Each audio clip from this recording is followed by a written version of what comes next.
Dear Serge, we are in your house in some way. We are in the EPF house. Without you, there would not be any EPF house. You are the father, maybe the godfather. So tell us about the story of the house. To explain the acquisition of the house, I think we have to go back to the origins of EPF. EPF started in 1966, and the first bulletin issued in 72, the first EPF conference in 76, that means 10 years after the founding of the EPF. And then EPF had a long, quiet existence till the year 2001. And Quiet, you mean half dead, half living, something like that? the first conferences were biannual, and it was a kind of family event where friends met to speak and to exchange about analysis. It was a nice climate. And A club. A club of maximum 200, 250 attendance to the conferences. And things could have go on this way forever without change. But in 2001, there was a new president, namely David Tackett, who changed completely. There was a real revolution in the year 2001. The conference became annual, and there was also the And much bigger, if I remember. Yes, present. Large, huge assembly. Yes, today we have more than 1,000 participants in the conference, and so it increased steadily, especially because the pre-conferences were introduced. The pre-conferences changed completely the system. Can you explain for people who are not too familiar what you mean by pre-conference? Yes, you have the traditional conference with a top-down system where the speakers speak to the audience. And the pre-conference... Some people active and the majority passive, of listening. course, listening just to what is presented. And then there was a change with the pre-conference where there were working parties or other groups where people could present their clinical work. That means how they work in their offices, and exchange with colleagues from other societies and with colleagues from different theoretical backgrounds. And it was to learn from each other. And that was a huge change because it was a bottom-up change. And so people were very interested to exchange about their own work, clinical work. And if we go back to Freud, the clinical work analysts do in their office is a kind of research work. So it was giving more weight to the work the individual analysts do in their office. If I am correct, you became president of the EPF in 2012. Yes. And the house was inaugurated in October 2015. Yes. So it's 4 years ago, something like that. Yes. But you see, what makes me a bit sad in your story is that you place the house in the story in the EPF as a kind of logical outcome, and you put yourself in the back. It's also your own creativity to have imagined such a house. Yes, but I think the institution is more important as the individual. Yes, but what would be an institution without creative people? Okay, but maybe I had the feeling that what started with the pre-conferences and all these groups that started to meet, that there was a wish to go on meeting in between the conferences, and that we needed our colleagues needed a place. To have a place Yes, to meet yes. in. Yes, and until 2015, before we bought these places, EPF had no offices. We not even had an administrative secretary. We had nothing. We were gipsies. The seat of the EPF was where the president was living. Exactly. And nothing Yes. else. We had we wrote all our letters at home personally, and not having an assistant who could do it.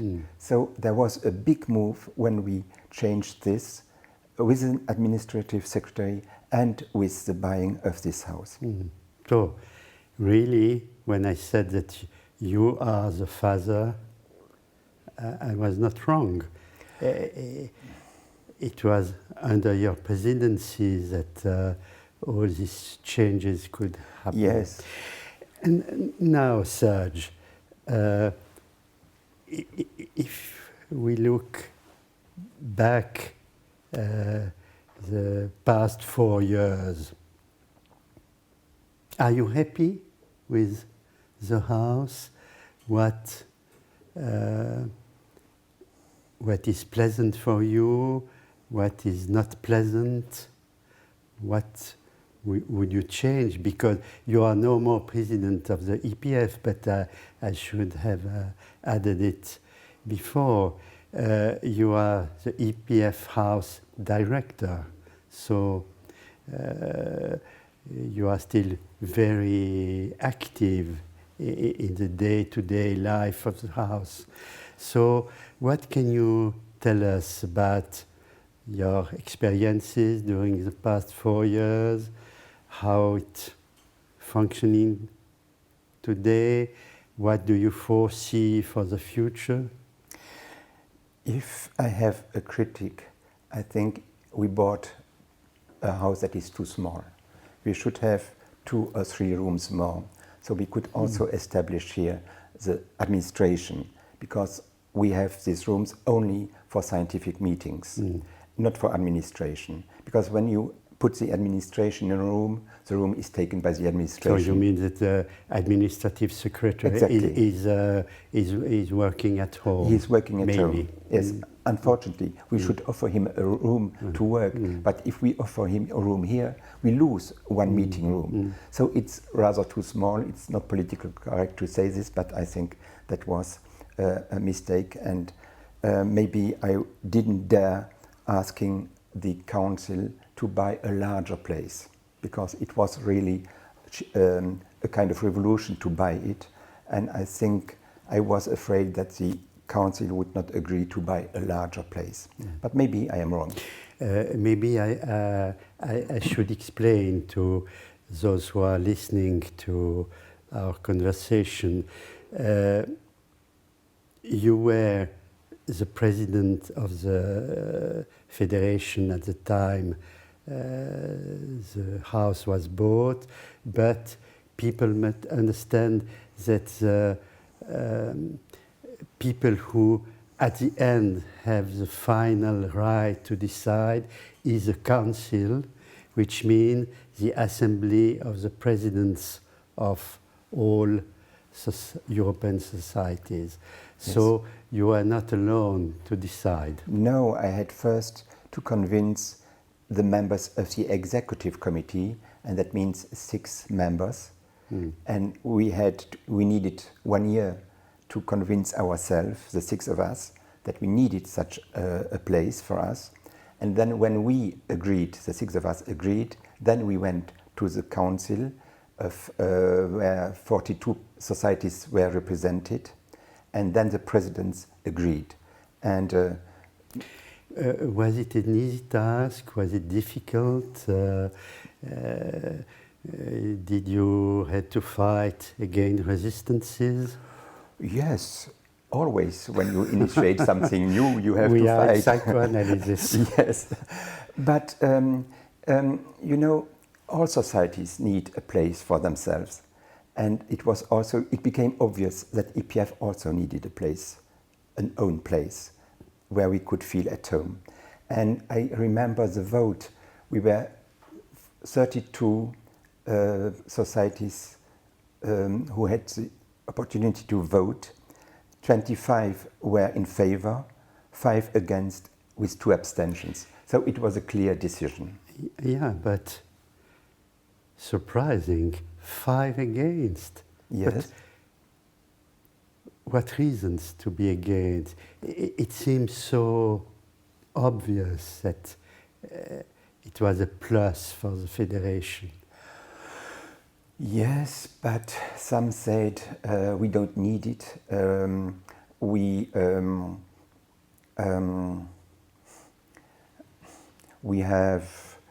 lived so many years without having such a place, so we can go on living.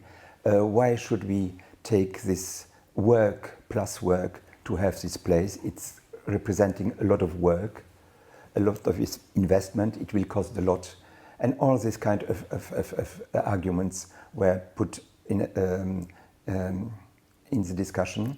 And also, I was asked how much will the water cost, the electricity cost, and so on. And I had no answer to this question. Financial reasons. Concern. Yes. There was also the argument that we should reduce by €5 the dues and to reduce the bank accounts. And I said, reducing by €5 the dues, it's nothing, it's one coffee. So we invest in something that we will have for many years. With a benefit for years and years. Yes, and to invest in science, in scientific activities. So you said that one of your regrets is that the house is too small to accommodate for everything. So you cannot change the walls, the roofs. So what do you imagine? Yes. Well, we have in the house about 40 groups meeting every year. And that's almost the maximum we can host here, because during... they meet during the weekend. During the weekend only. During holidays, summer holidays, 2 months, spring holidays and Christmas holidays, nobody is working, nobody is meeting here. So we are almost at the maximum of our capacities. And sometimes we have 2 or even 3 small groups meeting here. And I think that's fantastic that 2 or 3 small groups can meet. But we had also to refuse some groups in the last year. So what does it mean? That you will have more and more requests in the future and having to say no, sorry, but we cannot accommodate you? Yes. Or do you ask already in your mind a bigger house? Yes, I have in my mind, but that's not my decision. That's a decision of the executive committee and of the board. That's not in my hands. But what we also see that we have more and more large groups. That means that a small group is starting, working together, and then they want to organize a symposium, as we had the symposium organized by François Ladame and his group about homosexuality. And it went very well. And now we had a joint venture with IPA about gender. So, and next summer we will have another large group about a symposium about creativity and literature. So we will have more and more large groups wanting to come here. They started as small groups and then they expanded, work together, and then they want to organize a symposium. And I think that's fantastic. Yeah, it's fantastic. And unfortunately, we have to stop soon. But you see, I'm sure that when more people will know about the house, and when they will listen to your interview, much more people will be desiring to come and meet here. Yes. So it's a kind of, unfortunately, a premature closure of the development. So I would finish this interview with you, Serge, with two remarks. First remark is that you are a living example of you just have to dare, and you had to dare to propose to your executive, then to the council, to buy this house. And it's a fantastic success. And second remark, as it is a success, it has to develop more and more and become bigger. So congratulations and thank you and good luck as director now. No more founder, but director of the IPF House. Thank you, François.